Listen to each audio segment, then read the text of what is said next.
आज जो पीडीएम है, जो हमेशा आमतौर पर एंटी एस्टेब्लिशमेंट पार्टी समझी जाती थी, पीडीएम की ये दोनों जमातें एंटी एस्टेब्लिशमेंट रही हैं। निके के अब्बा की इस्तिलाह जो है वो फजल रहमान साहब ने निकाली, लेकिन आज वो गुन गा रहे थे मौजूदा आर्मी चीफ साहब के।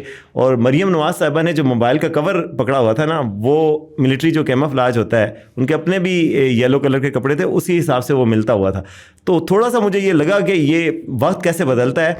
अलबत्ता एक बात मरीम नवाज साहिबा की बड़ी इंटरेस्टिंग थी, उन्होंने कहा कि इमरान खान साहब ने आईएसपीआर को कहा है कि वो अपनी जमात बना लें। तो आईएसपीआर वाले सोच रहे होंगे कि 2011 में जो जमात बनाई, पहले उससे तो निपट लें। हाँ, उसमें ये मेरे नहीं ख्याल कि you are thinking too much into it, कि अगर उनके मोबाइल की केसिंग ऐसी थी तो इसका मतलब है कि वो कोई प्रो इस्टेब्लिशमेंट कैंपेन कर रही हैं। आज आपने स्याह पतलून और सफ़ेद शर्ट पहनी है, तो मैं अगर ये कहूँ कि आप इस प्रोग्राम में वकला बरादरी का साथ देने के लिए बैठे हैं, तो इस पर बहुत ज़्यादा रीड करने की ज़रूरत नहीं है।